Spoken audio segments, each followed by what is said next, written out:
दोस्तों, आज की वीडियो में हम जानेंगे कि गणपति जी का विसर्जन कैसे करना है, चौकी कैसे उठानी है और चौकी पर जो भी सामान रखा है उसका हमें क्या करना है।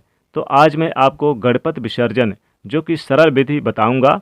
तो देखिए, जिस दिन भी आप गणपति जी का विसर्जन करेंगे, विसर्जन से पहले हमें पूजन करना होता है। पूजा के लिए सबसे पहले जल के छींटे लगा देंगे, फिर दिया यानी कि दीपक जलाएंगे, थोड़ा सा फूल रख दें, फिर गणेश जी को तिलक लगाएं, फिर फूल की माला समर्पित करें, फिर दूर्बा गणेश जी को चढ़ाएं। दूर्बा बहुत ही ज़्यादा प्रिय होती है, इसलिए दूर्बा जरूर चढ़ाएं, गणेश जी को अर्पित करें। दूर्बा विसर्जन के दिन जरूर अर्पित करना चाहिए, गणेश जी से प्रसन्न होते हैं। फिर भोग स्वरूप जो भी आपने मिठाई, हलवे वगैरह, जो भी आपने लड्डू वगैरह बनाए हैं, तो गणपति बप्पा का सबसे प्रिय भोग है वो समर्पित करें। फल समर्पित करें, मिठाइयाँ समर्पित करें। घर में आपने जो भी प्याज लहसुन का बनाया है वो समर्पित बिल्कुल ना करें, यानी कि जो आपने प्याज लहसुन की बनाई चीज़ें बिल्कुल भी समर्पित इस दिन ना करें, उनके नज़दीक तक ना ले जाएं। और थोड़ा सा जल वहाँ पर आप यानी कि छिड़क दें, चावल थोड़ा सा हाथ में ले लें और फल फूल ले लें।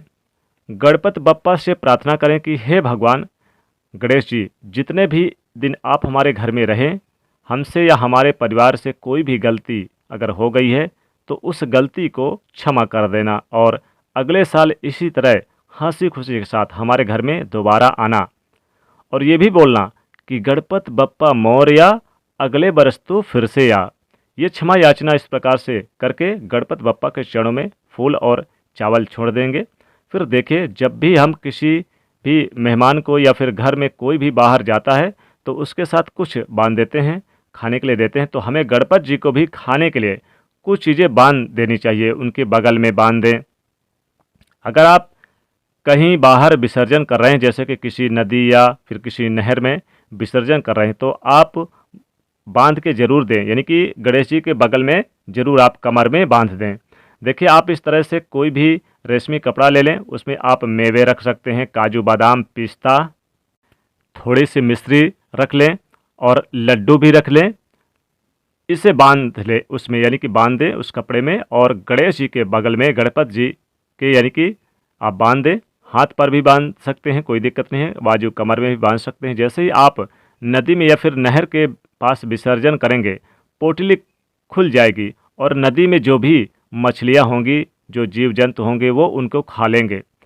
अब हम सभी के लिए अपनी जगह से यानी कि हिला देंगे, यानी कि जो जहाँ पर भी यानी कि आप लोग सब खड़े हैं या फिर गणपति बप्पा जी को ले गए, वहाँ सारी चीज़ें आप हिला देंगे।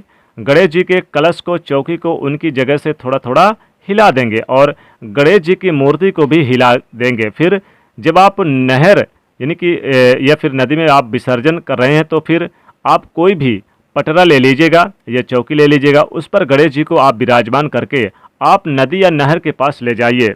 यानी आपको ऐसे नहीं उठा के ले जाना है, यानी किसी पटरे के सहारे या लकड़ी के सहारे आपको ले जाना है। अगर नहीं मिलते कोई चीज़ तो फिर आप कपड़ा ले लीजिएगा और उसी में ले जाकर नदी या फिर आप नहर के किनारे ले जाइए और वहाँ पर रखिए। फिर एक बार रख करके उनकी विधिवत पूजा करिए, आरती करिए, गणेश जी की आरती करके उन्हें दूर्बा चढ़ाइए, फूल फल जो भी होते हैं उनके प्रिय चीज़ उन्हें चढ़ाइए, उनसे क्षमा मांगिए और फिर उनसे बोलिए गणपति बप्पा मोरया, अगले बरस तो फिर से आ। गणपति बप्पा मोरया, अगले बरस तो फिर से आ।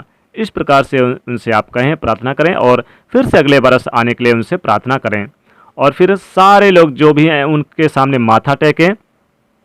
माथा टेकने के बाद फिर आप उन्हें विसर्जन कर दें, यानी कि नदी में प्रवाहित कर दें। और प्रवाहित करने के बाद फिर आप एक बार फिर से प्रणाम करें, सर झुकाएं और फिर अपने घर वापस आएं।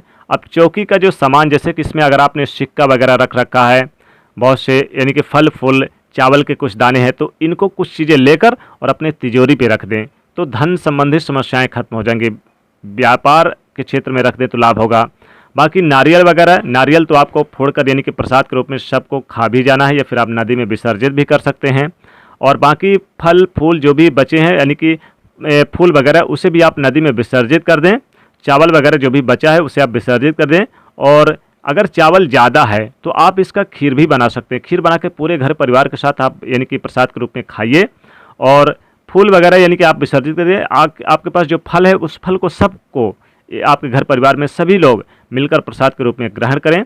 और जो रुपया पैसा सिक्का है, अगर आपका बहुत ज़्यादा रुपया पैसा चढ़ाया हुआ है तब तो आप किसी यानी कि ब्राह्मण को, आप अपने ब्राह्मण को दान कर सकते हैं, अपने गुरुजन को दान कर सकते हैं, वहाँ पर दे दें।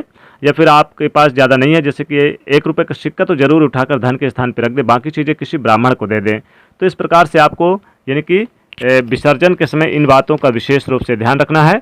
और गणपति विसर्जन के समय ये सरल विधि है, और पूजा में चढ़ाए सामान क्या करें ये भी हमने आपको बताया है, क्योंकि बहुत सारी चीज़ें आप चढ़ाएंगे तो इन चीज़ों का कैसे प्रयोग करना है।